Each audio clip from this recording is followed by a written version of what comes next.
Morning. I'm David Barish, Chairman of the Pennsylvania Gaming Control Board. Before we begin, as always, I'd ask people to put their electronic equipment on silent, which I had forgotten to do, so I'll do that as well. There we go. It's a good thing you reminded yourself. I even reminded myself. Joining us today is Fred Strathmeyer, representing Russell Redding, the Secretary of Agriculture, Jennifer Langen, representing Joe Torcella, the State Treasurer, and Bob Coyne, representing Revenue Secretary Daniel Hassel. Thanks for your involvement. I'd also like at this time to welcome to the board our newest board member, Kathy Mandarino. A quorum of the board members being present, I will call today's proceedings to order. First order is the Pledge of Allegiance. I pledge allegiance to the flag of the United States of America and to the republic for which it stands, one nation, under God, indivisible, with liberty and justice for all.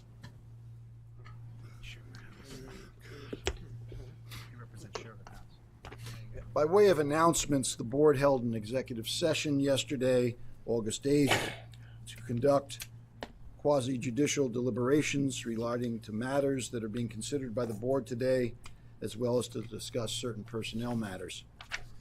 Before we get into the particulars of today's meeting, I must sadly announce that today is probably going to be Commissioner Moscato's last meeting with us. Tony's been on the board for quite a while. There's been so much turnover here that me with 2 years tenure and Dick with a little bit more than that, I guess, the people that, well, I'm sorry, obviously, Bill, you've worked with them longer as well. I'd just like to say that it's been a pleasure to know you, Tony, and it's been a pleasure to work with you. And over the last 2 years, I think we've become good friends and great colleagues. And I would say that, to me, Tony represents the best of a person dedicated to the public interest in the way he's approached everything the time I've been working with him, and overall dedication. But I think the biggest thing we're going to lose is your sense of humor, Tony. And because you particularly enjoy being the whipping boy of everybody else on the board, and we'll have to come up with somebody new. But we wish you all the best and in your new job, and go in peace, my friend. And I don't know if anybody else has any comments they want to make. Mr. Chairman, Tony, I really can't believe that of the 6 other people who are on this board when I came on, you're the only one left. And thinking about the past almost 6 years for me, I've been able to spend all that time on this board with you, and I know that the work of this board has been really good, really positive, really strong, and the people of this Commonwealth have benefited, the industry has benefited, and there's no question in my mind that you have been a real major part in our success during that time. You always bring your rural good judgment, your rural Pennsylvania common sense, and as Dave has alluded to, your great sense of humor and your contributions to every meeting, everything we do, every decision has been great across the board. And you should be proud of the accomplishments of this board, and you should be proud about how much you contributed to this board while you were here. We're all going to miss you. I'm certainly going to miss you, and I guess at this time all I can say in addition is that on behalf of the other 5 who aren't here, I just want to say thanks and best of luck to you in the future. Any other comments? Yes, Mr. Chairman, I would second all of those comments my colleagues have made. But I'd like to comment just very briefly on the aspect of Tony that I think is most important, and that is his role as a public servant. For many years, a county commissioner in Cameron County, served many years here on this board and continuing his public service on another key board here in the Commonwealth beginning shortly. And so truly as a public servant, you have distinguished yourself. Your humor has been noted, and you and I have polished off many a cigar over all kinds of questions and matters not related to board business, but thank you. Tony, I have to say, when I left the Turnpike Commission, my fellow board members didn't say such nice things about me. Mr. Chairman, I'm honored to move that the board adopt Resolution 20174-EXE, honoring Commissioner Anthony C. Moscato for his service to the board. And Mr. Chairman, I'm honored to second that motion. Thank you both. All in favor? Aye. All opposed? The motion's adopted. Thank you so much, Tony.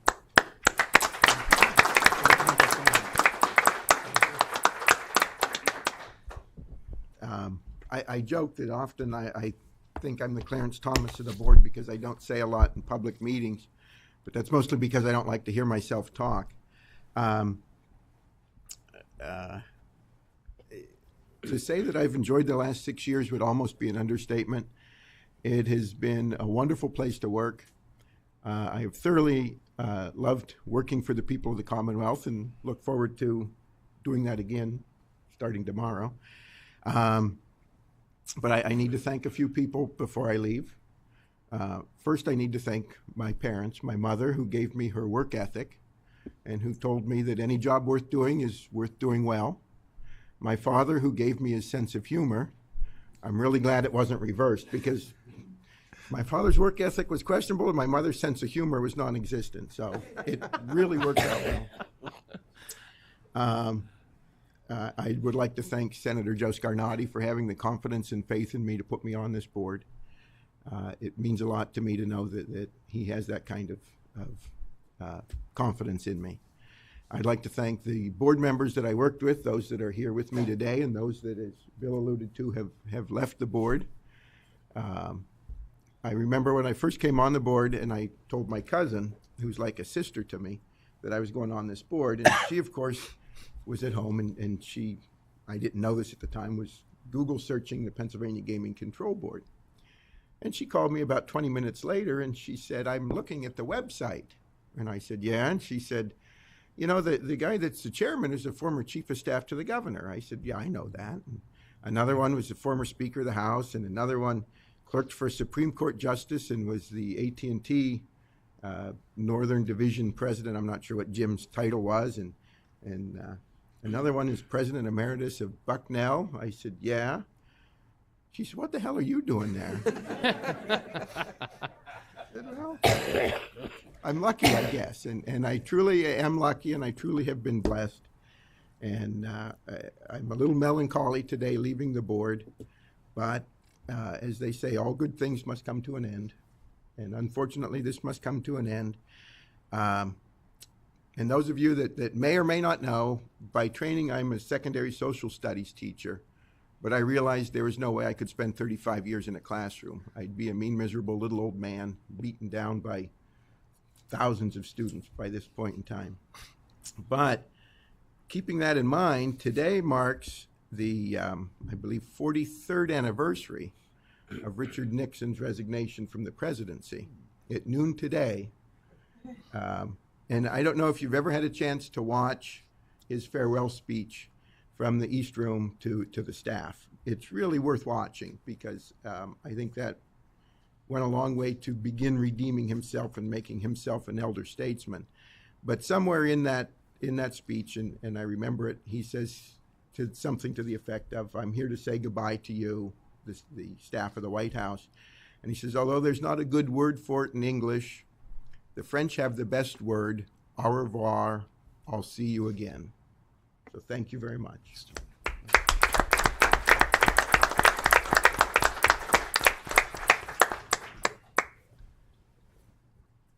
How do you follow up on that? Nixon's good material. Next, we have consideration of a motion to approve the minutes and transcripts of the June 7th meeting. May I have a motion? It's yours. That's me. Mr. Chairman, I move that the board approve the minutes and transcript of the June 7th, 2017 meeting. Second. All in favor? Aye. All opposed? The motion's adopted. Under new business, Kevin O'Toole.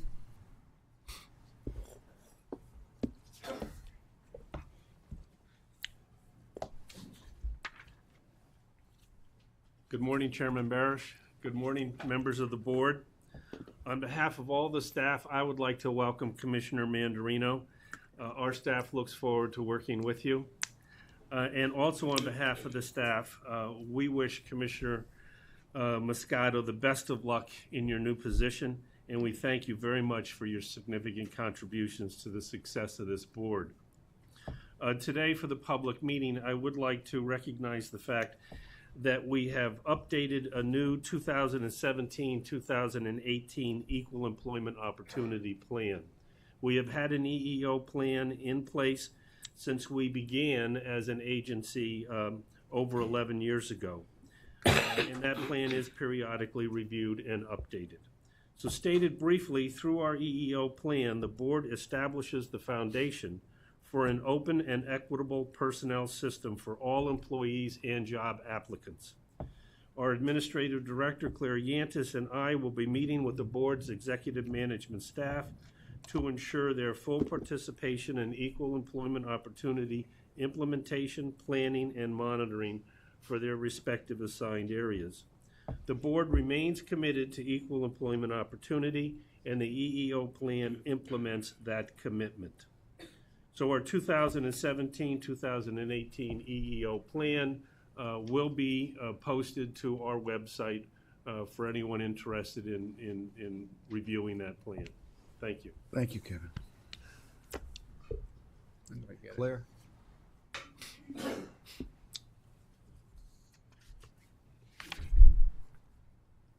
Good morning, Chairman, board members. The Office of Human Resources has one motion for your consideration today relative to the hiring of Michelle Martinez. Ms. Martinez has been selected as a casino compliance representative at the Sands Casino. Ms. Martinez has completed the PGCB interview process, background investigation, and drug screening, and is recommended for hire by Director of Casino Compliance Jerry Stoll. Unless you have any questions, I ask that the board consider a motion to hire Ms. Martinez as indicated. May I have a motion? Mr. Chairman, I move that the board approve the applicant as proposed by the Administrative Director. Second. All in favor? Aye. All opposed? The motion's adopted. Thank you. Thank you. Dave Wren, Director of the Office of Financial Management. Good morning, Dave. Good morning. Today I will provide a final report of fiscal year 2016-17 expenditures. The fiscal year concluded on June 30th, and although the year is complete, we continue to process a few final invoices, so this report would include some accounts payable. For the fiscal year, the board's appropriation was $40.2 million. Expenditures for the year totaled $39.1 million. That leaves us with a potential surplus of approximately $1.1 million. Most of the surplus is the result of carrying more vacancies than we had anticipated. For the year, overall expenses increased by $829,000, or 2.2%. By expense category, personnel expenses accounted for 85% of overall expenses at $33.4 million. Despite carrying 6 fewer positions than in the prior year, the personnel expenses were up by $123,000 from fiscal year 2015-16. This is primarily due to contractual and management salary and benefit increases during the year. For the year, benefits as a percentage of salary expenses were 69% versus 67% in the prior year. Operating fixed asset expenses totaled $5.7 million, about 15% of total agency expenses.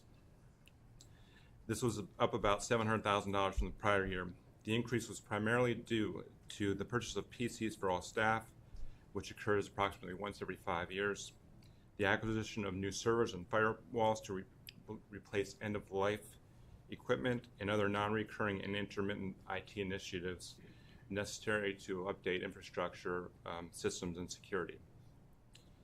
Rentals and leases of office and parking spaces, vehicles, and office equipment was the largest operating expense, accounting for $1.8 million, or over 30% of the operating expenses.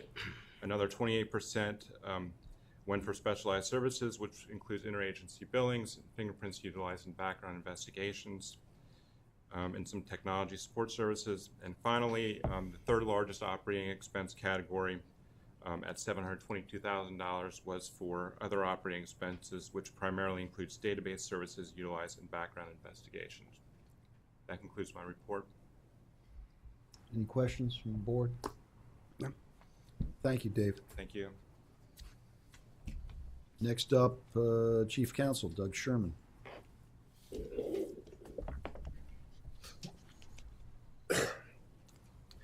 Good morning, Chairman, members of the board. Today we have 6 matters before you for consideration. These matters include 5 petitions which are presented upon the documentary record.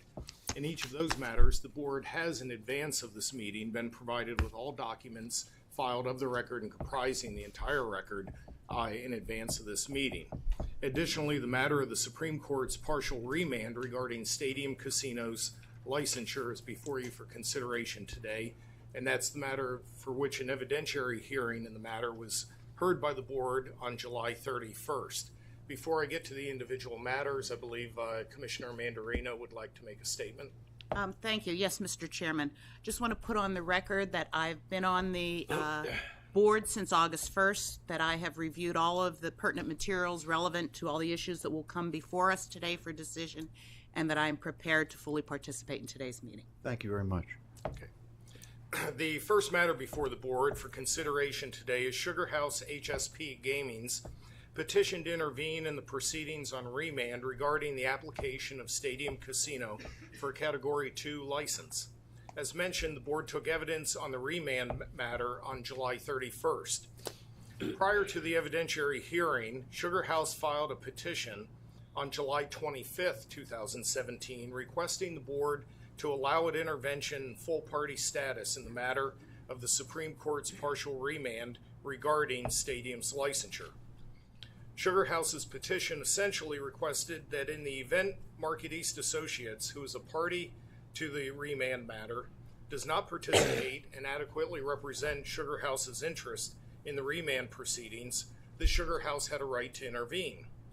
On July 27th, Sugar House filed a supplemental and amended petition to intervene following the filing of Market East pre-hearing memorandum, in which Sugar House stated the Market East memo shows that the interest of Sugar House will not be represented, and to protect their immediate interest, intervention should be granted. Because the other parties had not yet responded to the Sugar House petition, since it was filed just 6 days before the evidentiary hearing, the board took evidence at the hearing and held the record open pending consideration of this matter. Sugar House has twice previously sought to intervene in the board's licensing proceedings relative to the application of statutory eligibility and suitability criteria to Stadium Casino, and has twice been denied by this board. In both instances, the Supreme Court has upheld the board's actions, the most recent time being on June 20th of 2017, when the court ruled that the law of the case is applicable here and established conclusively that Sugar House Casino does not have standing to intervene to contest issues of ownership under Section 1330. Sugar House has argued in its filings that the law of the case does not apply in a subsequent matter constituting exceptional circumstances, such as where there has been an intervening change in the controlling law, a substantial change in the facts, or evidence giving rise to the dispute in the matter, or where the prior holding was already erroneous and would create clearly erroneous and create a manifest injustice if followed. Sugar House has asserted that there has been a substantial change in circumstances between the original licensing proceedings and this proceeding because Market East has declined to participate and OEC has failed to adequately represent Sugar House's interest. OEC and Stadium have filed responses objecting to this contention as well as to Sugar House's intervention petition as a whole. The Sugar House petition, amended petition, and statement, along with relevant filings and presentations of OEC and Stadium, including the answers objecting to both Sugar House's petition and amended petition, have been provided to you as part of the record in advance of this meeting. Additionally, yesterday, although not contemplated by the board's regulations, Sugar House filed an application for leave to file a reply to Stadium's answer as well as the answer itself, which has also been provided to the board as part of the record. The pleadings in the matter are now closed and it's ready for the board's consideration. I do note that there are representatives of the parties here today, should they desire to provide brief argument to the board. Thanks, Doug. Well, having heard that summary, the first thing we're going to do as a board is we're going to accept into the record Sugar House's reply to Stadium's answer on the intervention request. I would note that filing is not contemplated normally by the board's regulations, but in this particular case, we will grant an exception and accept it and make it part of the record. Having done so, next we will hear from Sugar House, OEC, and Stadium if any of them wish to make a brief comment regarding the petition to intervene. Specifically, each party will be allotted up to 5 minutes. And whoever is speaking, I would ask you to identify yourself for the court reporter. Sugar House, you have an opportunity to present 5 minutes if you wish to. Yes.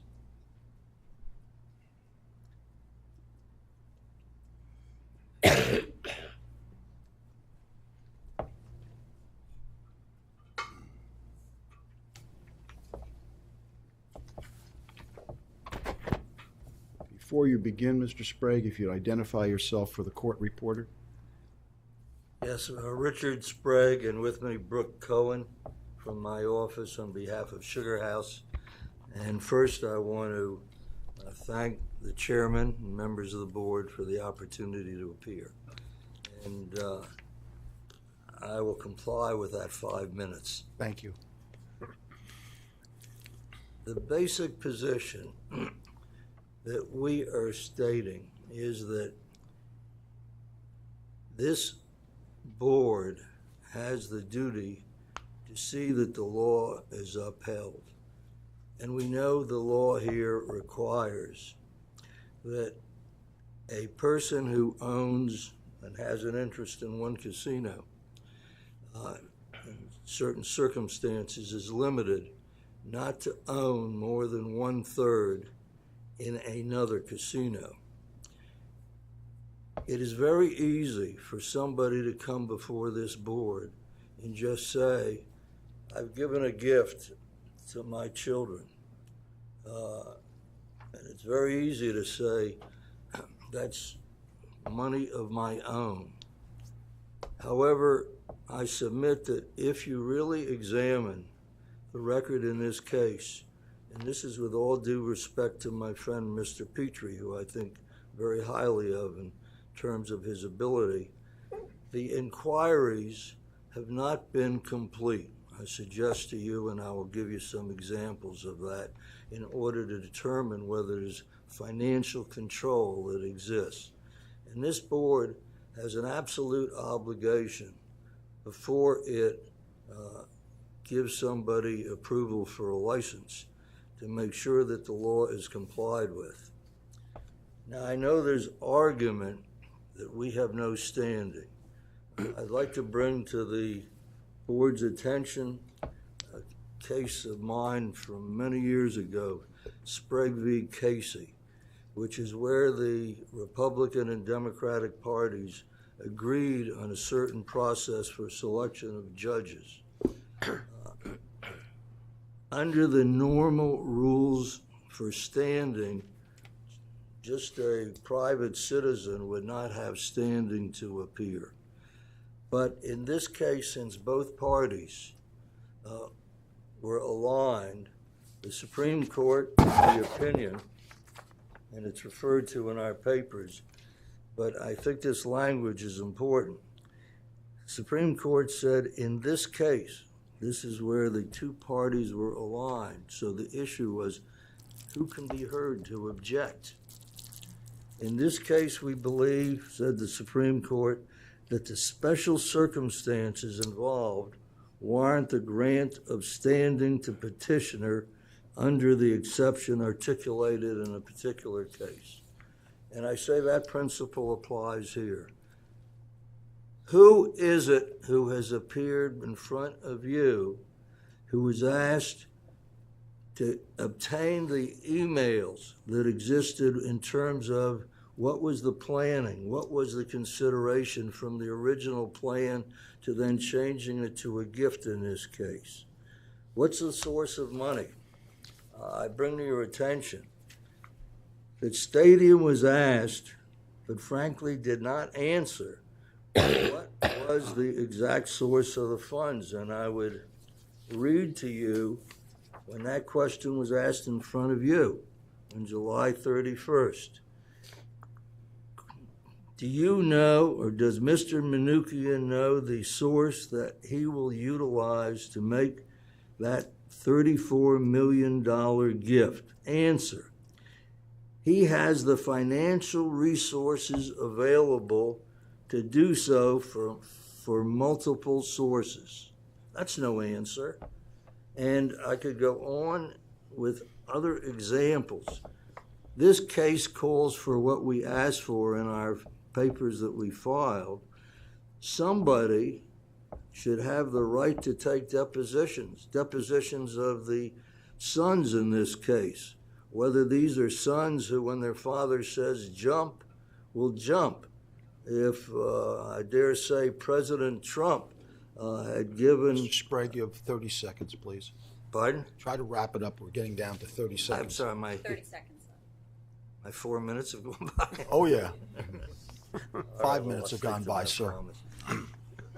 My basic position, and I ask for this board to reconsider, there really has not been a thorough examination of the parties in this case, getting their emails, an opportunity to take discovery. That is what is required. Thank you.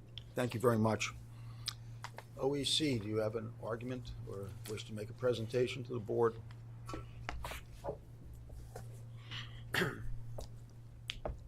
Cyrus Petrie, P-I-T-R-E, Chief Enforcement Counsel. In brief response, the Office of Enforcement Counsel believes that Sugar House sole purpose in this intervention, seeking this intervention, is to do the job of this board, to do the job of the Office of Enforcement Counsel, to attempt to do the job of the Bureau of Investigations and Enforcement, and to make the arguments on behalf of Market East that it does not feel that Market East is presenting. While I am not overly insulted by those overtures, I think that it borders on complete arrogance to think that this board, that my office, that the Bureau of Investigations and Enforcement would not be doing its job in ensuring that all applicants and licensees comply with the Act. 1330 is very simple. The Supreme Court has spoken. They've given an additional a different definition of financial interest. Quite frankly, the stadium is in a much better position for us to ensure that they comply than some of the owners of Sugar House, who own parts of Sugar House and Rivers, because we'll have to ensure that they comply with that new definition also. So while I understand Mr. Sprague's position, I completely disagree with that position. I believe it's our job to ensure that the Act is complied with. We plan on doing that. The license has not been issued. It's simply been awarded. Before that license is issued, we will ensure that the sources of funds come from an independent means, as Mr. Manoukian testified. We've completed the background investigation. We've done a couple of background investigations on Mr. Manoukian, and I have no reason to doubt that if need be, he can independently provide that gift. Our job is to ensure that the source of, to trace the source of that gift, and we plan on doing that. So with that, I would urge the board to not allow Sugar House to intervene because it serves no role other than to do the job of my office, the Bureau, and this board. Thank you. Thank you, Cyrus. Stadium have a presentation? Yes, Chairman. Morning, Mr. Chairman, board members. My name is Kevin McEwen. That's M-C-K-E-O-N. And I'm appearing today on behalf of Stadium Casino LLC. I just have some brief comments to supplement Mr. Petrie's. As you can imagine, and know from our papers, we oppose Sugar House's intervention. We oppose Sugar House's intervention for essentially two reasons. The first was well summarized by my colleague, Mr. Sherman. He gave the procedural history of Sugar House's attempts to intervene in this proceeding. And this board has decided twice, and the Supreme Court has decided twice, that Sugar House doesn't have the appropriate interest in the 1330 issue to intervene, and to the attenuated extent that it might, that interest is represented by OEC and by others, including Market East. Sugar House is, so the Supreme Court has held clearly that the law of this case is that Sugar House does not get to intervene on the 1330 issue. So Sugar House's point now is grasping onto the straw of footnote 21 of the Supreme Court's opinion in Sugar House 2, in which it, in a scholarly way, indicated that the law of the case doctrine is not absolute. So Mr. Sprague's point is that something has changed. The facts have changed. But the short answer to that is nothing has changed. OEC is just as involved now as it has always been. We had the hearing on July 31st. OEC was very active. Mr. Sprague asked, who can be heard to object? Well, we know that Market East has objected. Market East filed a brief, and I'd like, if I have the opportunity, to make a few comments later in the presentation on that. But the fact of the matter is OEC has fulsomely represented the board's interests and the Commonwealth's interests, and has inquired into all the questions that need to be inquired into that the Supreme Court sent back to the board in this narrow remand. There's the question, what is the source of the funds? Well, as Mr. Petrie well said, first of all, the board knows very well the source of Mr. Manoukian's funds. They monitor Mr. Manoukian's funds on a regular basis, and to the extent that there would be any question, the board is going to, OEC is going to follow up on that with the licensure. So really, nothing has changed. There are no questions to answer, and I would just conclude my presentation on this with what the Supreme Court said in Sugar House 1, which is the board doesn't need Sugar House to, quote, remind the board of the need for it to consider these questions, close quotes. Thank you. Thank you very much. Small technical point, Doug. Market East here to comment on the intervention. Market East did not file anything with respect to the intervention. It would be our position that they have not actively participated and therefore would not be entitled to be heard with respect to the intervention as opposed to the second issue on the merits. Thank you. Are there any questions or comments from the board on this intervention question? None?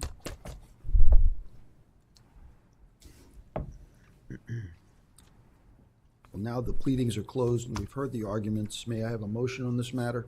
Mr. Chairman, I move that the board deny Sugar House HSP Gaming LP's amended petition to intervene. Second. All in favor? Aye. All opposed? The motion's adopted. An order and adjudication on this matter will be issued in the coming days. Thank you very much. The next matter before the board's consideration pertains to Stadium Casino LLC's. Second, I think,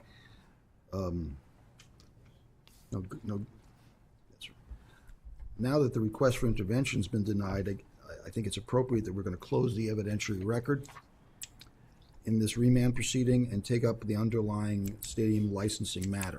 I think that's where we're at, technically, Doug. So now you can proceed. All right. The record is closed. I, with the intervention, decided the next matter pertains to Stadium Casino's Category 2 license.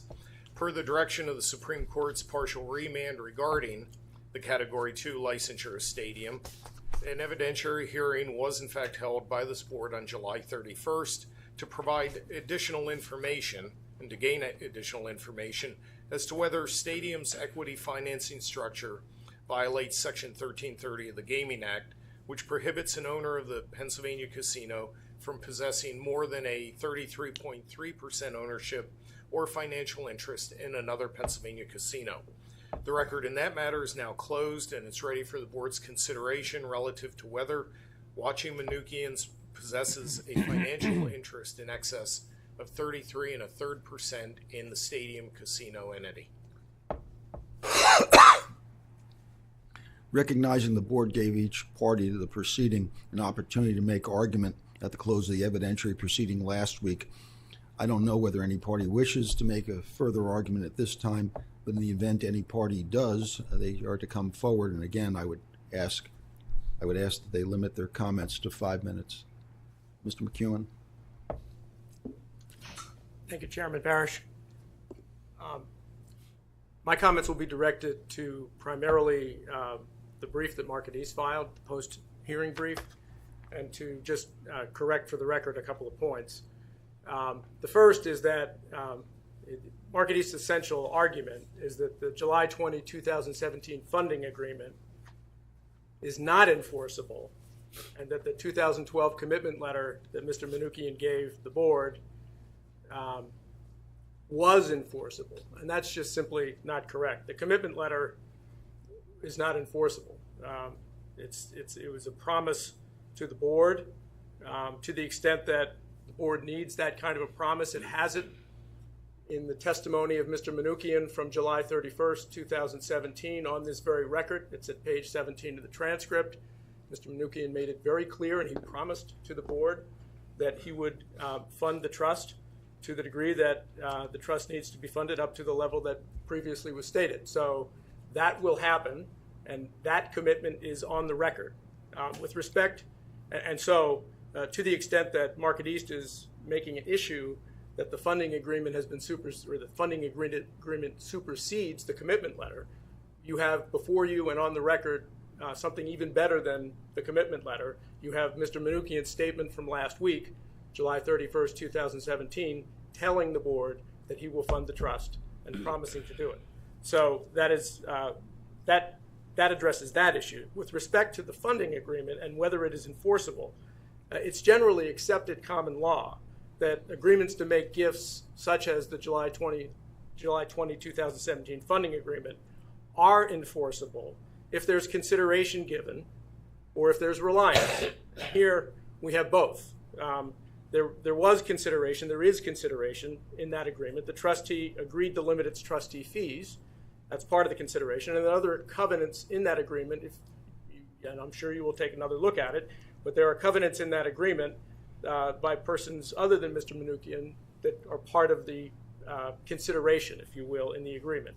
As far as reliance goes, the parties expressly stated in that agreement, that's now part of the record, that they are relying on the funding agreement for Stadium Casino's transaction, and in pursuit of the licensing with this board, there's the reliance. That is why Mr. Everett testified at the July 31 hearing that the funding agreement is binding and enforceable. He's correct.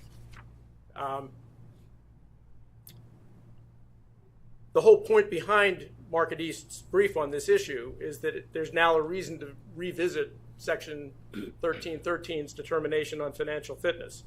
I think I've covered that point. There's no reason to resurrect any inquiry into Section 1313.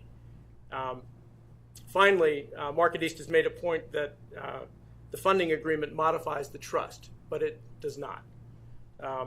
There are separate agreements in the funding agreement between the fiduciary and the settlor of the trust, so that the fiduciary will limit its trustee fees to levels lower than otherwise permitted by the trust, but that doesn't modify the trust. So it's just, again, misdirection in the argument. As to everything else, we stand on the brief, the post-hearing brief that we submitted on the issues that are actually, the very narrow issues that are actually before the board for consideration. Thank you. Cyrus? We'll stand by our brief submitted in this matter. Thank you. And Market East is, here we go. Good morning, Mr. Chairman. Bill Downey, D-O-W-N-E-Y, for Market East Associates. Mr. Chairman, I had anticipated coming up here and simply asking that we rely on our papers. I would offer one comment, though, and that is that in respect of the changes that we cite to the trust, we would acknowledge that while they may not affect a technical change to the document describing the establishment of the trust, I think it's essentially beyond argument that there are operative elements of that trust that are changed by subsequent writings. And I think that's the point we were driving there. With that, we have no further Thank- on our papers. Thank you very much. Thank you. Are there any questions or comments? Just make one comment. We have been tasked with looking and considering both written representations and oral representations. Written representations from the 20th of July, oral representations from our hearing a week ago yesterday. And as I understand it, there is an ongoing duty, which we have as a board and which Mr. Petrie and his colleagues have in carrying that duty out, to look carefully at the execution of all of the promises, written and oral, at the time they occur. And I am assured, and I know that will happen, and that will occur. Suitability, too, is not an issue that just stops dead once a decision is made. Suitability is always open for review and concerns, and that, too, will occur, I am sure. Any other questions or comments? I just have one for Cyrus, please.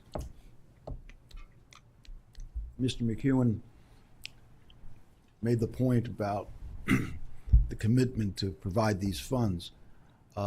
If the funds do not come from an appropriate source or do not come, what are your options? It's simply to recommend that the board not issue a license. And we've been down this road before where we've had to ensure that funds were there. The whole holdup behind Rivers Casino being built. We've had to go through this previously with the Category 2 applicant in the past with Foxwoods in Philadelphia. So there are methods for us to determine whether or not those funds come from a reputable source, that the applicants are all suitable, and that the funds come from sources to ensure that there is no violation of the act. So while what will occur is that once there's a final resolution on the application, the Bureau of Investigation and Enforcement will, before any license is issued, will request one last time to go through the funding mechanisms for Stadium Casino. We have been tracking all money spent and the sources of those monies on Stadium thus far, because there has been some money spent, and we've been tracking those sources. However, the money has not been towards the outright funding of building the project, and that remains to be done prior to the issuance of a license. Thanks for clarifying that.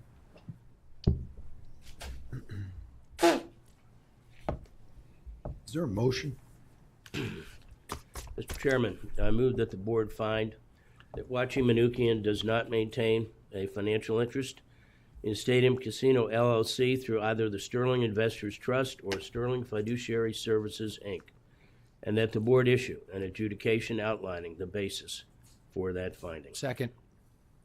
On this matter, I'd like us to take a roll call if that's okay. Pam, could you please call the roll? Commissioner Jewell? Aye. Commissioner Logan? Aye. Commissioner Mandarino? Aye.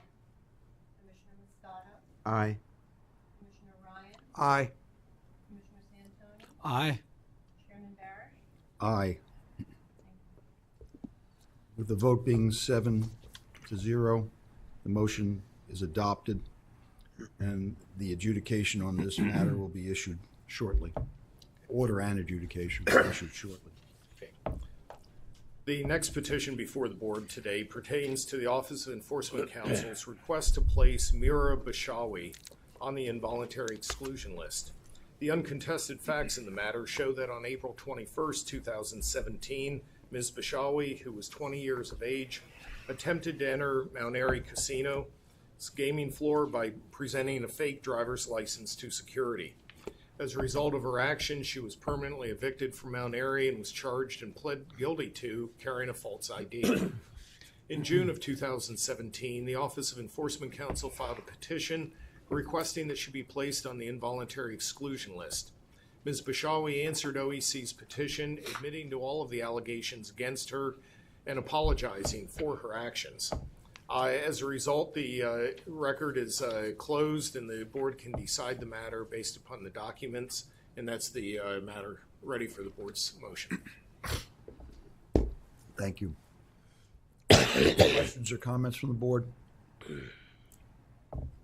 May I have a motion? Mr. Chairman, I move that the board grant Office of Enforcement Counsel's request to place Mara Bashawi on the PGCB involuntary exclusion list and place her on the list for at least 1 year, after which she may be petitioned to be removed.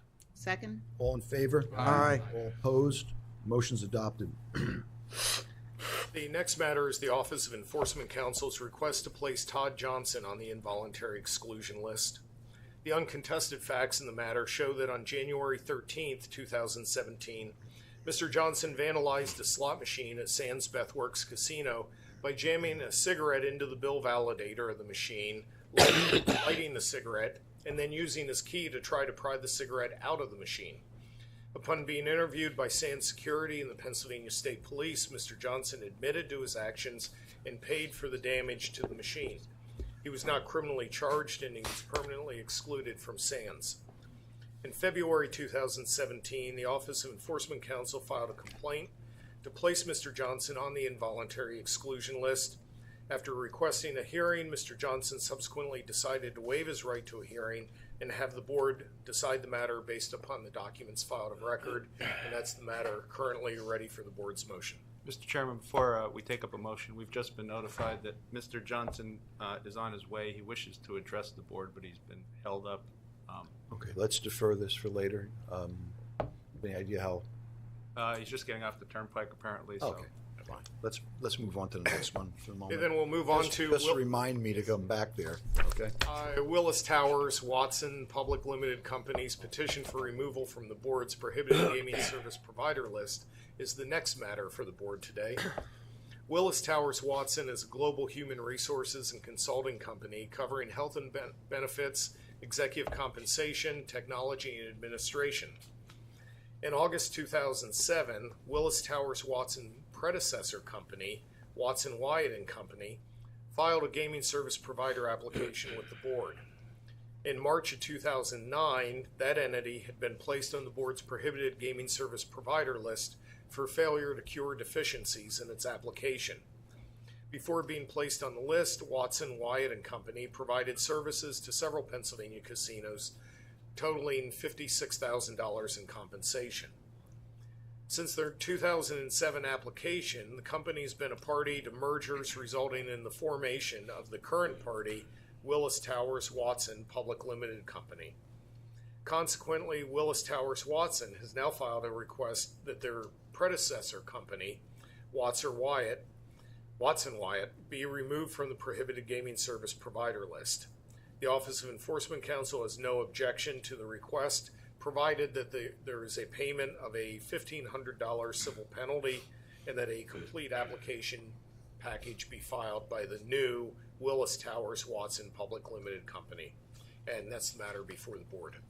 Questions or comments from the board? May I have a motion?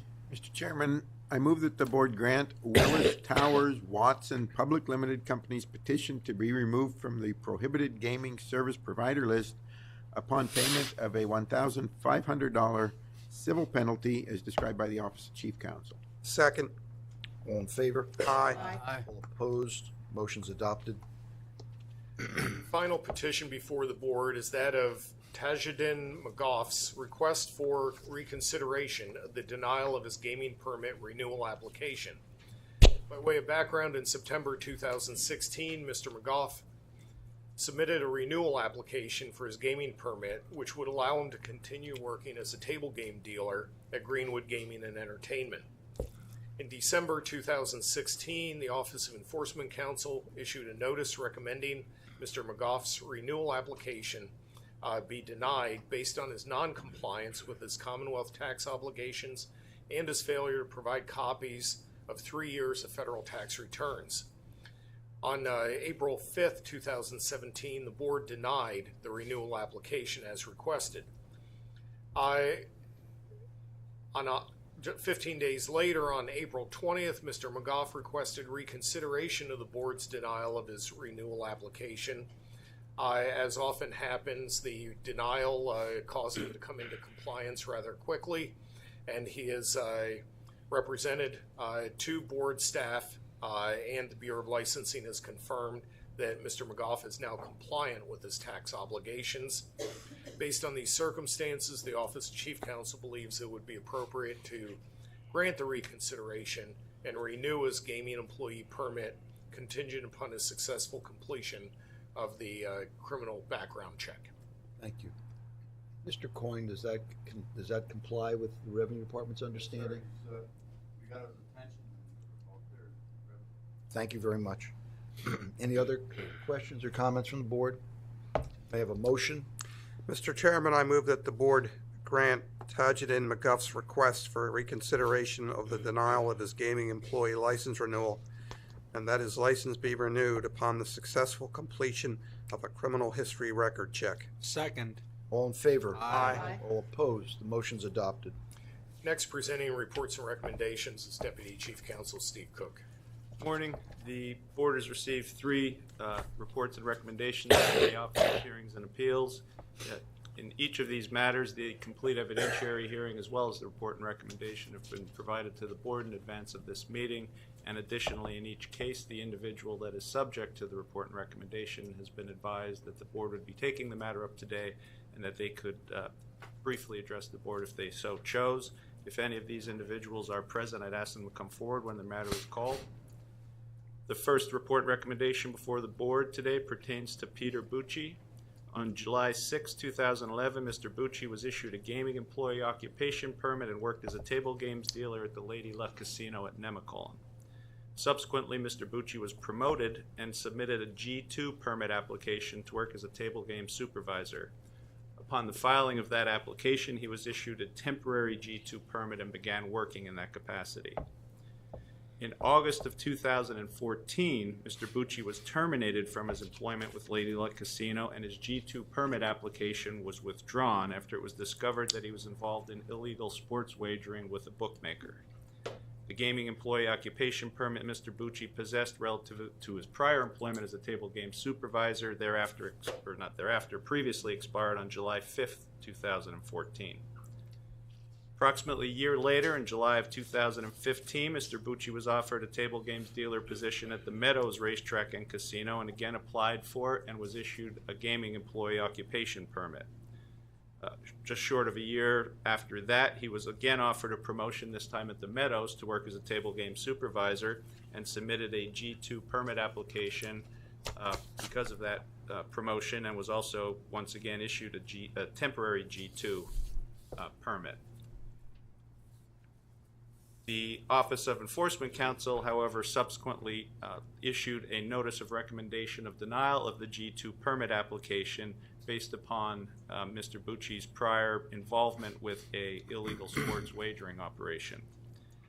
Mr. Bucci requested a hearing on this matter, and it was held on May 2nd, 2017. Both the Office of Enforcement Counsel and Mr. Bucci appeared at that hearing and offered evidence. Mr. Bucci at the hearing conceded that he continues to play sports wagering bets even after his leaving the Nemacolin, Lady Luck Casino at Nemacolin, but indicated he would stop doing so if he was granted the G2 permit. The report and recommendation subsequently issued by the hearing officer in this matter is that his G2 permit application be denied, and that is the recommendation before the board. Any questions or comments from the board? May I have a motion? Mr. Chairman, I move that the board adopt the report and recommendation issued by the Office of Hearings and Appeals regarding Peter Bucci's G2 employee occupation permit application as described by the Office of Chief Counsel. Second. All in favor? Aye. Aye. All opposed? The motion's adopted. The next matter before the board pertains to a report and recommendation issued involving Gary Rosenberg.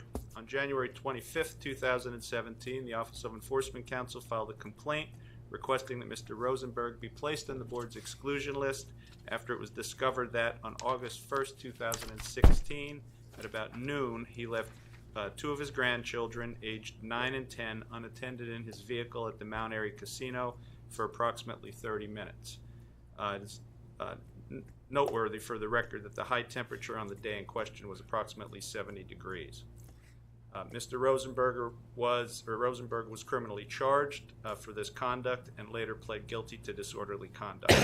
The hearing in this matter was held before our Office of Hearings and Appeals. Both the Office of Enforcement Counsel and Mr. Rosenberg appeared and participated at the hearing, offering testimony and other evidence. Mr. Rosenberg testified that he went to the casino on the date in question to take advantage of a promotion, specifically a free sunglasses giveaway, and while there he determined or was informed that he had some free play on his Players Club card, but it had to be used that day. As a result, he subsequently played a slot machine for a brief period of time before attempting to cash out and return to his vehicle. He also presented an argument that the Pennsylvania Motor Vehicle Code allows children to be left in a vehicle if they are over 6 years of age. The Office of Chief Counsel reviewed the Motor Vehicle Code section cited, and it does in fact have a 6-year bright line rule.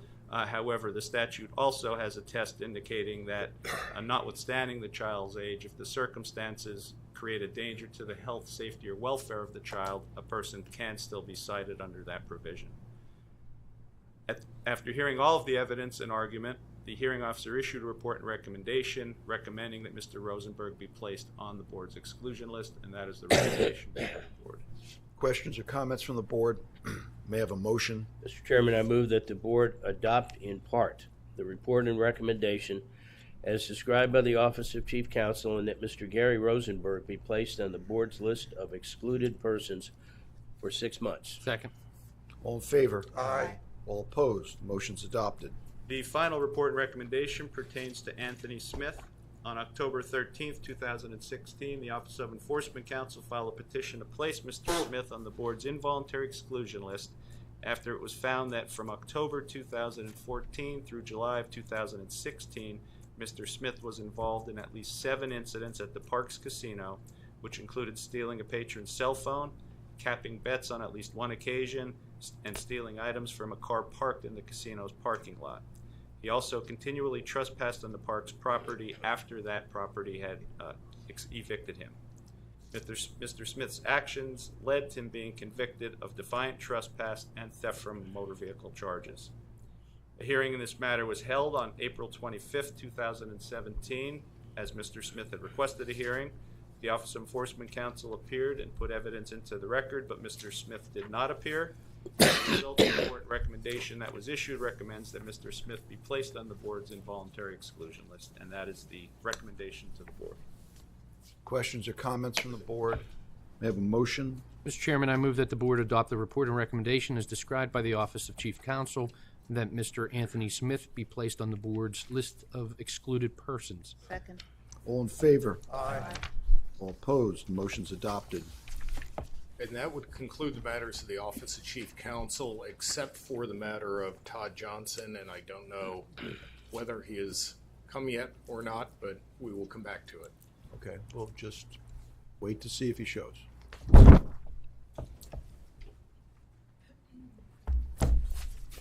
Sue Hensel, Director of Licensing. Chairman Barish and members of the board.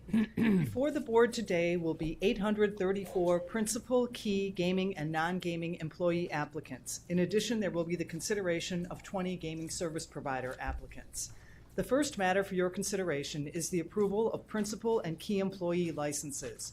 Prior to this meeting, the Bureau of Licensing provided you with a proposed order for 6 principal and 9 key employees. I ask that the board consider the order approving these licenses. Enforcement Counsel has no objection. Questions or comments from the board? I have a motion. Mr. Chairman, I move the board approve the issuance of the principal and key employee licenses as described by the Bureau of Licensing. Second. All in favor? Aye. All opposed? Motion's adopted. Next, there are temporary principal and key employee licenses. Prior to this meeting, the Bureau of Licensing provided you with an order regarding the issuance of temporary licenses for 2 principal and 8 key employees. I ask that the board consider the order approving these licenses. Enforcement Counsel has no objection. Questions or comments from the board? May I have a motion? Mr. Chairman, I move that the board approve the issuance of temporary principal and key employee credentials as described by the Bureau of Licensing. Second. All in favor? Aye. All opposed? The motion's adopted. In addition, there are gaming permits and non-gaming registrations. Prior to this meeting, the Bureau of Licensing provided you with a list of 498 individuals to whom the Bureau has granted temporary or full occupation permits and 258 individuals to whom the Bureau has granted registrations under the authority delegated to the Bureau of Licensing. I ask that the board consider a motion approving the order. Enforcement Council has no objection. Questions or comments from the board? May I have a motion? Mr. Chairman, I move that the board approve the issuance of gaming employee occupation permits and non-gaming employee registrations as described by the Bureau of Licensing. Second. All in favor? Aye. All opposed? The motion's adopted. Also, there are recommendations of denial for 4 gaming employee applicants. In each case, the applicants were notified that they were being recommended for denial and failed to request a hearing within the specified time period. The Bureau of Licensing has provided you with orders addressing these applicants who the Office of Enforcement Counsel has recommended for denial. I ask that the board consider a motion approving the denials. Enforcement Council continues to request denial in each instance. Thank you. Questions or comments from the board? May I have a motion? Mr. Chairman, I move that the board deny the gaming employee applications as described by the Bureau of Licensing. Second. All in favor? Aye. All opposed? The motion's adopted. Next for your consideration are withdrawal requests for gaming and non-gaming employees. In each case, the permit or registration is no longer required. For today's meeting, I have provided the board with a list of 40 gaming and 9 non-gaming employee withdrawals for approval. I ask that the board consider the orders approving the list of withdrawals. Enforcement Council has no objection. Questions or comments from the board? May I have a motion? Chairman, I move that the board approve the withdrawals as described by the Bureau of Licensing. Second. All in favor? Aye. All opposed? The motion's adopted. Next, we have an order to certify the following gaming service providers: Connections SM Ventures LLC, Landcare USA LLC, Mascaro Construction Company LP, and Starlight Productions International Inc., doing business as Starlight Productions. I ask that the board consider the order approving these gaming service providers for certification. Enforcement Council has no objection. Questions or comments from the board? May I have a motion? Mr. Chairman, I move that the board approve the applications for gaming service provider certification as described by the Bureau of Licensing. There's a second. Second. Thank you. All in favor? Aye. All opposed? The motion's adopted.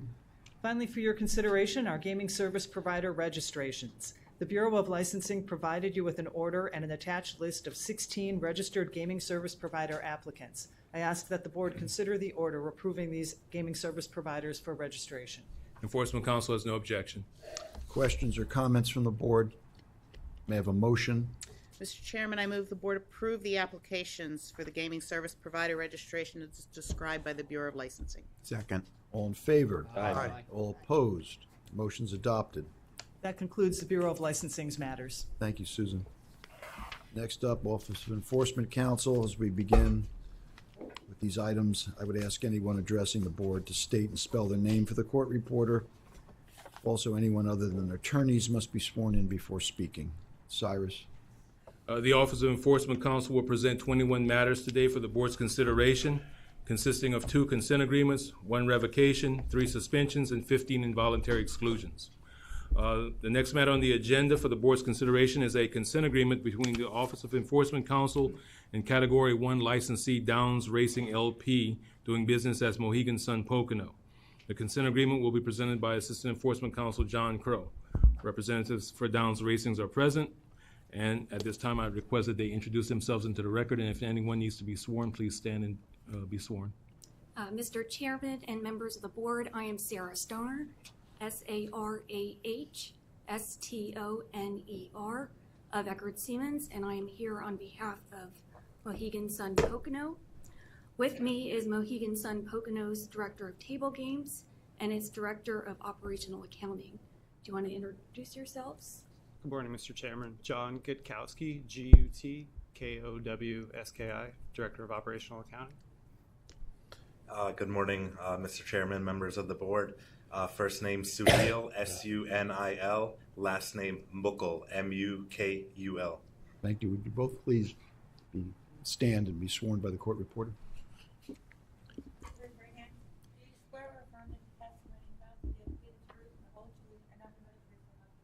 I do. Good morning, Chairman, members of the board. John Crowe, C-R-O-H-E, for the Office of Enforcement Counsel. The next matter on the agenda for the board's consideration is this consent agreement reached between Mohegan Sun Pocono and the Office of Enforcement Counsel regarding an incident wherein the board's regulations governing the game of poker and the requirements to notify casino compliance when a deck is discovered to contain the incorrect cards were violated. On July 4th, 2016, a table games dealer discovered 2 8 of clubs in the same deck while dealing poker. The dealer stopped play and reported the incident to the lead supervisor. The dealer further reported that the deck had been in play at multiple tables. The deck had been in play for at least 4 hours and 25 minutes before the error was discovered. The lead supervisor collected the deck, negated the hand, and returned all bets from the hand to the players at the table. It was then discovered that the compromised deck was also missing a 9 of spades. The lead supervisor reported the incident to the poker shift manager by way of email and advised the lead supervisor who was relieving him at the coinciding shift change of the matter. The subsequent lead supervisor immediately examined all replacement decks and ensured that they were constructed properly. A card, dice, and tiles discrepancy report was not generated, and notice was not given to casino compliance. This incident was not discovered by the board until July 23, 2016, when a patron sent a letter of complaint to Mohegan and copied the board. The Office of Enforcement Counsel and Mohegan Sun respectfully request that the board approve the consent agreement and stipulations of settlement, which require that Mohegan Sun implement policy and procedure to prevent similar incidents in the future, that Mohegan Sun pay a civil penalty of $12,500 as well as $2,500 for costs incurred by the board staff in connection with the investigation into this matter. Any comments from Downs? Yes, Mr. Chairman. Mohegan Sun Pocono acknowledges and agrees to the facts as stated in the consent agreement. It regrets that this incident occurred and has taken steps to address this situation and prevent future occurrences of similar incidents. As outlined in the consent agreement, Mohegan Sun Pocono has altered its procedures for issuing cards for a card change and has re-emphasized reporting obligations to the Bureau of Casino Compliance and Mohegan Sun Pocono's Surveillance Department. In addition, Mohegan Sun Pocono has imposed employee disciplinary measures for employees that were involved in the situation. If you have any questions, we will do our best to answer them. Thank you. Are there any questions or comments from the board in this matter? What was the nature of the disciplinary actions taken?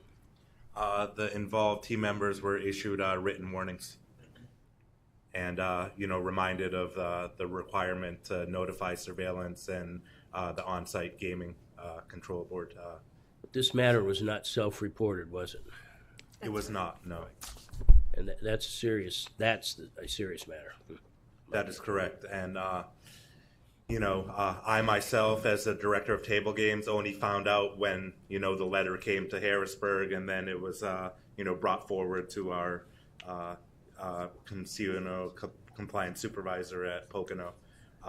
But yeah, since that time, all the personnel have been, instructed about the importance of reporting.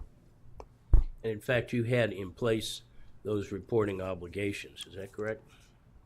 That is correct. Mm-hmm. Were not followed. That is correct. Okay.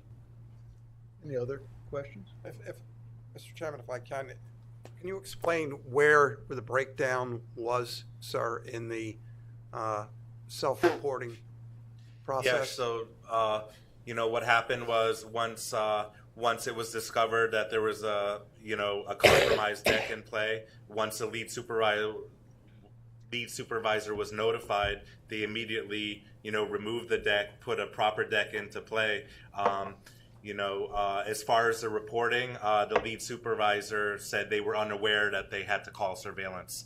What they did is once they brought that bad deck to the pit stand, they reconciled it with another deck that was at the pit stand that was a replacement deck, discovered that the replacement deck had the extra card and the other one had the missing card. So it was immediately remedied, and that's why, they said that they didn't notify anyone. So it was the shift supervisor who had the obligation. That is correct.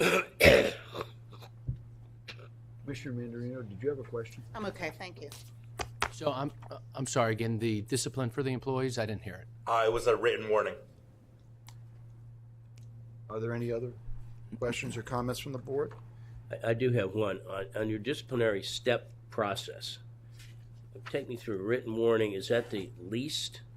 No, we have verbal warning, we have written warning, and then we have final written warning. Okay. So it's like the middle, and then termination obviously is the last. So. Okay, thank you. I have a motion. Mr. Chairman, I move that the board reject the consent agreement between the Office of Enforcement Counsel and Downs Racing LP. Second. All in favor? Aye. Aye. All opposed? Motion's adopted. Thank you. Thank you, Mr. Chairman. The next matter on the agenda for the board's consideration is a consent agreement between the Office of Enforcement Counsel and an individual who will be referred to as DH for purposes of this matter. The consent agreement will be presented by Assistant Enforcement Counsel Sarah Colasar. Good morning, Chairman, members of the board. Sarah Colasar, Kolesar, Assistant Enforcement Counsel with the Office of Enforcement Counsel. The proposed consent agreement involves a self-excluded individual, DH, who holds an active non-gaming employee registration. DH is currently employed at a licensed facility in the Commonwealth. On July 7, 2015, DH placed himself on the board's self-exclusion list for a period of 1 year. On the evening of February 1, 2017, DH entered the Meadows Casino and actively gamed for approximately 50 minutes. At no time prior to this incident did DH request to be removed from the board self-exclusion list. As a result, DH was criminally charged. At this time, the Office of Enforcement Counsel requests that the board approve this consent agreement between the parties. The terms of the settlement include that DH's non-gaming employee registration shall be suspended for a period of 3 consecutive calendar days, effective immediately. If you have any questions, we would be happy to address them at this time. Thank you. Is DH present? I do not believe so. Thank you. Any questions or comments from the board? If not, may I have a motion? Mr. Chairman, I move that the board approve the consent agreement between the Office of Enforcement Counsel and DH as described by the Office of Enforcement Counsel. Second. All in favor? Aye. All opposed? Motion's adopted. The next 4 matters on the agenda consist of enforcement actions in which the Office of Enforcement Counsel has filed complaints seeking the revocation of 1 gaming employee occupation permit and the suspension of 3 non-gaming registrations issued by the board. Each complaint has been filed with the board's Office of Hearings and Appeal and properly served upon the person named in each complaint. The person named in the complaint failed to respond within 30 days as required by board regulation. As a result, the Office of Enforcement Counsel filed a request for default judgment and properly served the same upon each named individual. Therefore, all the facts in each complaint are deemed admitted. All filed documents have been provided to the board, and the matters are presently ripe for the board's consideration. Chairman, Commissioners, James Armstrong for the Office of Enforcement Counsel. The next on the agenda for the board's consideration is a complaint to revoke David Bue's gaming employee permit for cheating while engaged in table game play at Sugar House Casino. When confronted by Sugar House personnel, Mr. Bue admitted cheating and made restitution. Mr. Bue was employed by Harrah's as a dealer at the time of the incident. Mr. Bue was terminated from Harrah's and is not presently employed in the gaming industry. Accordingly, OEC requests the board revoke Mr. Bue's gaming employee permit. Questions or comments from the board? May I have a motion? Mr. Chairman, I move that the board approve the revocation of David T.N. Bue's gaming employee occupation permit as described by the Office of Enforcement Counsel. Second. All in favor? Aye. All opposed? Motion's adopted. Good morning, Chairman, members of the board. Tamara Haken, Haken, with the Office of Enforcement Counsel. The next matter on the agenda for the board's consideration is the suspension of the non-gaming employee registration issued to Michael Rosario Clark, who was arrested and originally charged with 1 felony 3 count of criminal use of communication facility, 1 felony count of manufacture, delivery, or possession with intent to manufacture or deliver, and 2 drug-related misdemeanor counts. Subsequently, the felony charges and one of the misdemeanor charges were withdrawn. A drug-related misdemeanor charge remains pending in the Luzerne County Court of Common Pleas. As a result, OEC requests that the non-gaming employee registration issued to Michael Rosario Clark be suspended. Questions or comments from the board? May I have a motion? Mr. Chairman, I move the board approve the suspension of Michael Rosario Clark's non-gaming employee registration until at least resolution of his pending criminal charges. Second. All in favor? Aye. All opposed? Motion's adopted. Once again, Sarah Kolosar with the Office of Enforcement Counsel. The next matter on the agenda for the board's consideration is the suspension of the non-gaming employee registration issued to Adam Thomas, who was arrested, criminally charged, entered into a guilty plea, and is currently serving his sentence for stealing approximately $2,270 from his previous employer. At this time, the Office of Enforcement Counsel requests that the board suspend the non-gaming registration issued to Adam Thomas. Questions or comments from the board?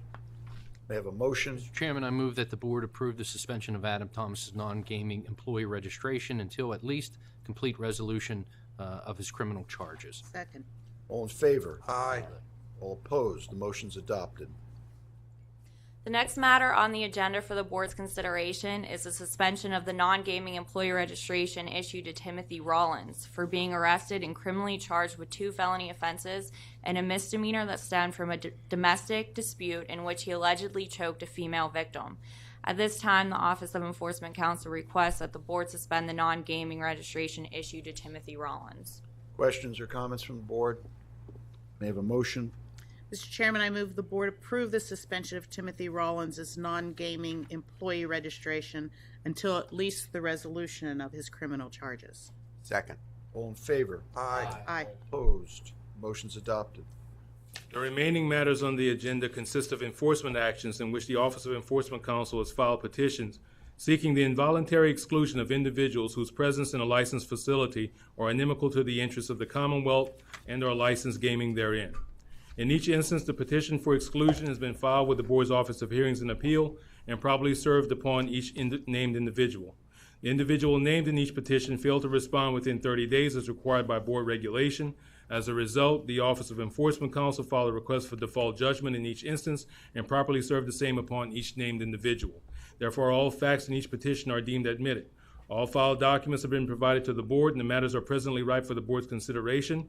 In each instance, if the board orders a proposed exclusion, each individual's photo, personal identifiers, and a summary of the inimical conduct will be placed on the board's public website.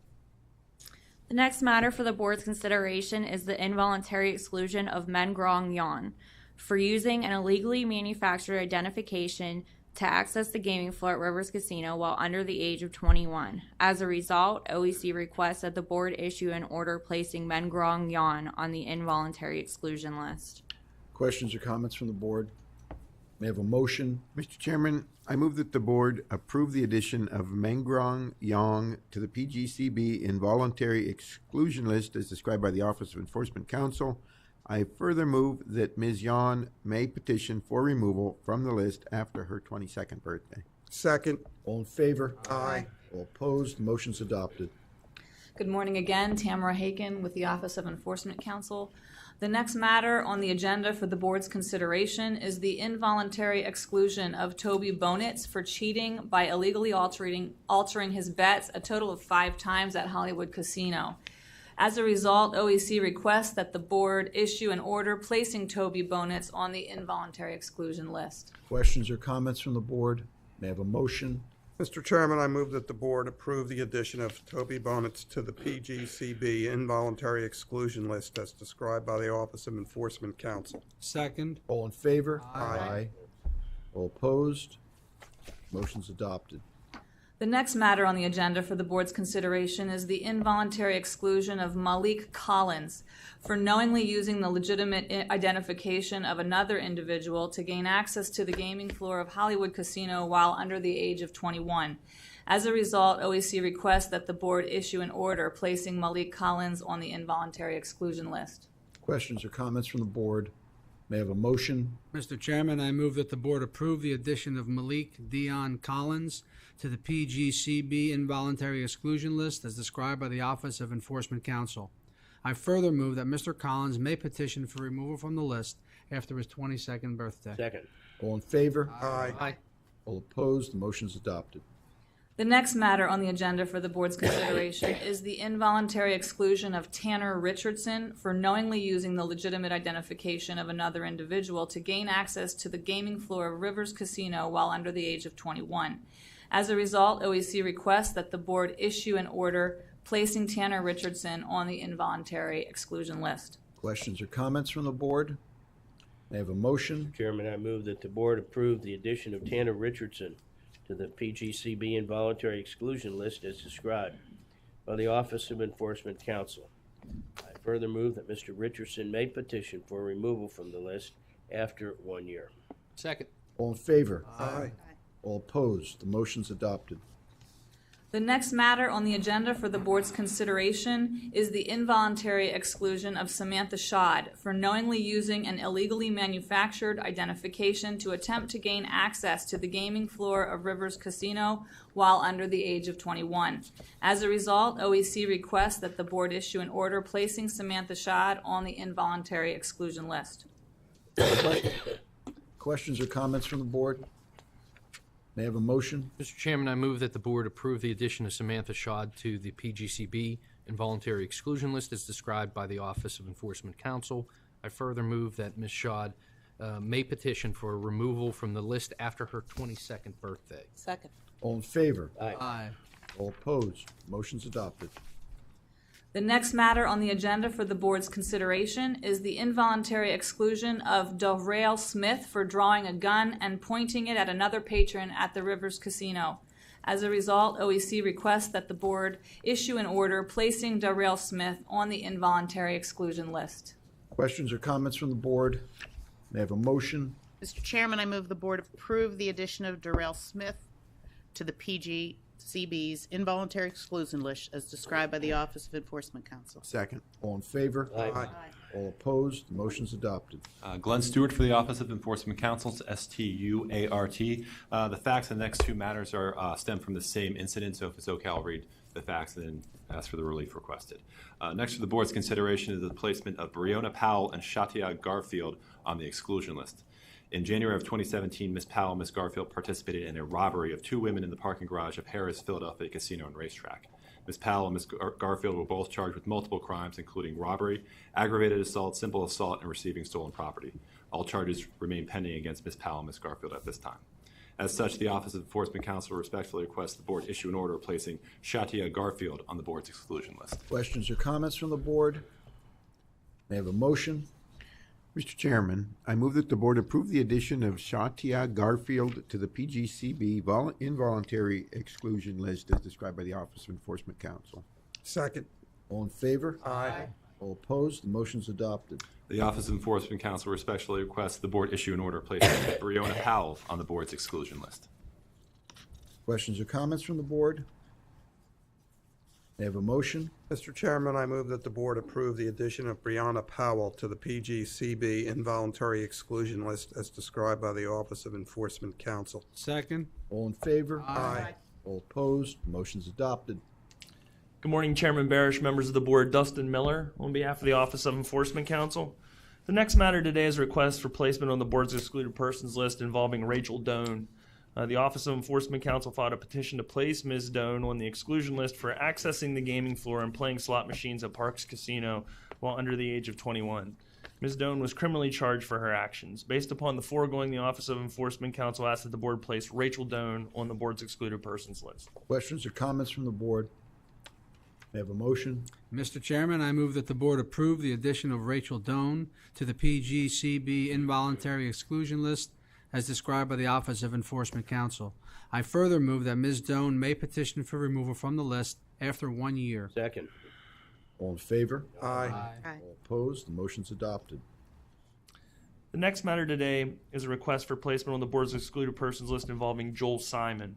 The Office of Enforcement Counsel filed a petition to place Mr. Simon on the exclusion list for cheating while playing roulette at Parks Casino. Mr. Simon was criminally charged for his actions. Based upon the foregoing, the Office of Enforcement Counsel asked that the board place Joel Simon on the board's excluded persons list. Questions or comments from the board? May I have a motion? Mr. Chairman, I move that the board approve the addition of Joel Simon to the BGCB involuntary exclusion list as described by the Office of Enforcement Counsel. Second. All in favor? Aye. All opposed? Motion's adopted. The next matter today is a request for placement on the board's excluded persons list involving Raymond Smaragliolo for removing chips and currency from the Parks Casino beverage server's tip cup without the beverage server's knowledge or consent. Additionally, Mr. Smaragliolo had previously been ejected from Parks Casino on 3 other occasions and has been permanently evicted from Parks Casino. Mr. Smaragliolo was criminally charged for his actions. Based upon the foregoing, the Office of Enforcement Counsel asked that the board place Raymond Smaragliolo on the board's excluded persons list. Questions or comments from the board? May I have a motion? Mr. Chairman, I move the board approve the addition of Raymond Smaragliolo to the PGCB involuntary exclusion list as described by the Office of Enforcement Counsel. Second. All in favor? Aye. All opposed? Motion's adopted. Good morning again, Chairman, Commissioners. James Armstrong for the Office of Enforcement Counsel. Next on the agenda for the board's consideration is the request to place Markel Walker on the exclusion list for accessing the gaming floor at Sugar House Casino while under the age of 21 and gaming at craps. As a result, Mr. Walker was permanently evicted from Sugar House Casino. Accordingly, OEC requests the board place Mr. Walker on the board's involuntary exclusion list. Questions or comments from the board? May I have a motion? Mr. Chairman, I move the board approve the addition of Markel Walker to the PGCB involuntary exclusion list as described by the Office of Enforcement Counsel. I further move that Mr. Walker may petition for removal from the list after his 22nd birthday. Second. All in favor? Aye. Aye. All opposed? Motion's adopted. Next on the agenda for the board's consideration is a request to place Cosimo Ferrante on the exclusion list for utilizing a fraudulent identification to access the gaming floor at Sugar House Casino while under the age of 21. As a result, Mr. Ferrante was arrested by the Pennsylvania State Police. Accordingly, OEC requests the board place Mr. Ferrante on the board's involuntary exclusion list. Questions or comments from the board? May I have a motion? Mr. Chairman, I move that the board approve the addition of Cosimo Ferrante to the PGCB involuntary exclusion list as described by the Office of Enforcement Counsel. I further move that Mr. Ferrante may petition for removal from the list after 1 year. Second. All in favor? Aye. All opposed? Motion's adopted. Next on the agenda is the request to place Justin McKay on the exclusion list for utilizing a fraudulent identification to access the gaming floor at Sugar House Casino while under the age of 21. As a result, Mr. McKay was arrested by the Pennsylvania State Police. Accordingly, OEC requests the board place Mr. McKay on the board's involuntary exclusion list. Questions or comments from the board? May I have a motion? Mr. Chairman, I move that the board approve the addition of Justin McKay to the PGCB involuntary exclusion list as described by the Office of Enforcement Counsel. I further move that Mr. McKay may petition for removal from the list after 1 year. Second. All in favor? Aye. Aye. All opposed? The motion's adopted. The last matter on the agenda for the board's consideration is the request to place Max Rakin on the exclusion list for utilizing a fraudulent identification to access the gaming floor at Sugar House Casino while under the age of 21. As a result, Mr. Rakin was arrested by the Pennsylvania State Police. Accordingly, OEC requests the board place Mr. Rakin on the board's involuntary exclusion list. Questions or comments from the board? May I have a motion? Mr. Chairman, I move that the board approve the addition of Max Rakin to the PGCB involuntary exclusion list as described by the Office of Enforcement Counsel. I further move that Mr. Rakin may petition for removal from the list after his 22nd birthday. Second. All in favor? Aye. Aye. All opposed? The motion's adopted. And that concludes our business. Before I turn it over to Chief Counsel Doug Sherman, Commissioner Muscata would like to thank you for your service and for all the support you gave us over the years. Much appreciated. Thank you. Before we conclude this, Doug, do we still have one more matter?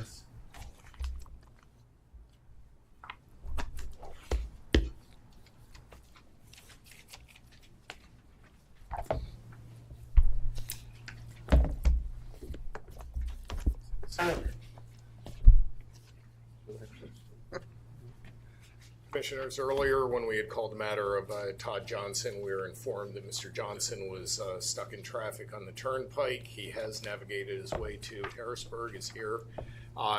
Just briefly, as I had explained earlier, this is the Office of Enforcement Counsel's request to place Todd Johnson on the involuntary exclusion list, arising from, as I described earlier, conduct of a vandalism nature in which he put a lit cigarette into a bill validator of a slot machine, then pried it out, causing damage to the machine.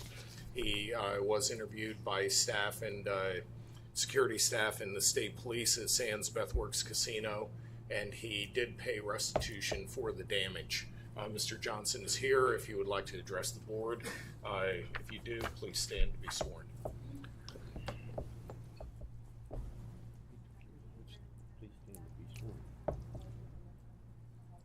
Yes.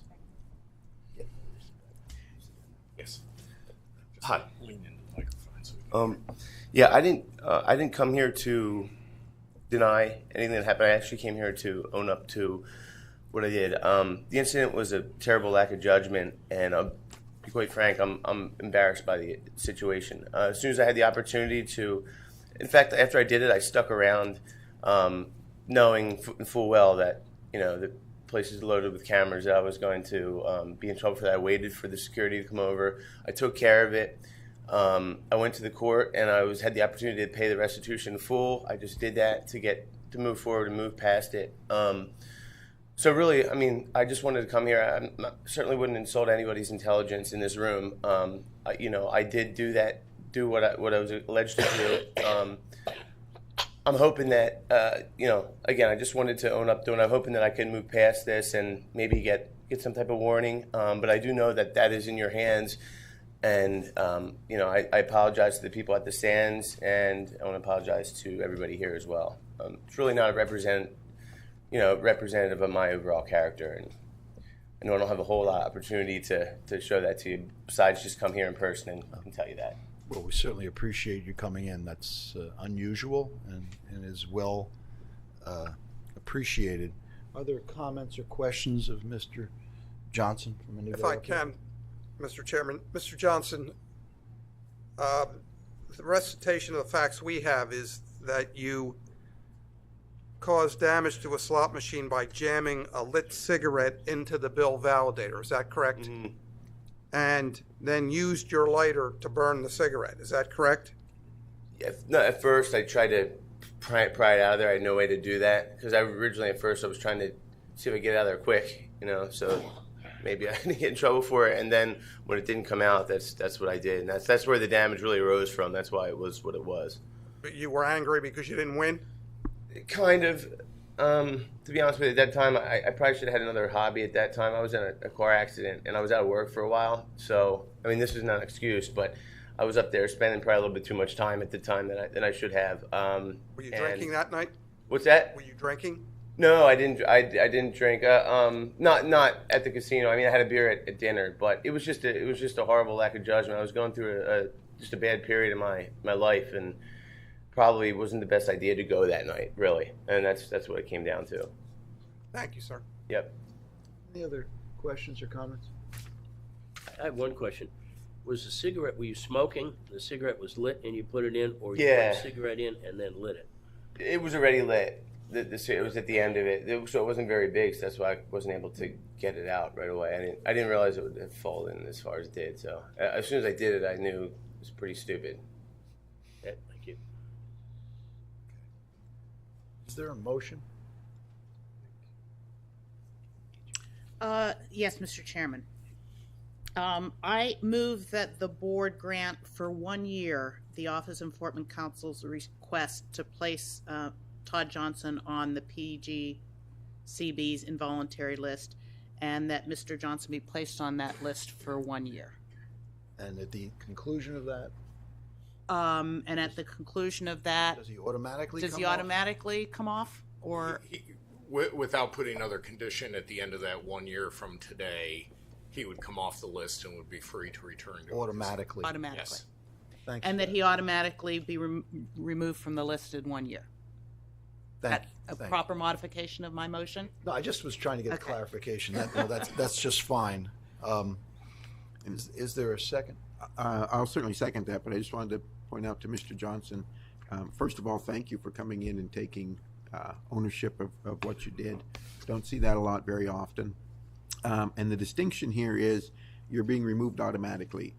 Most orders, you have to petition this board to be removed, so there is a little bit of benefit there. Just wanted to make that distinction for you.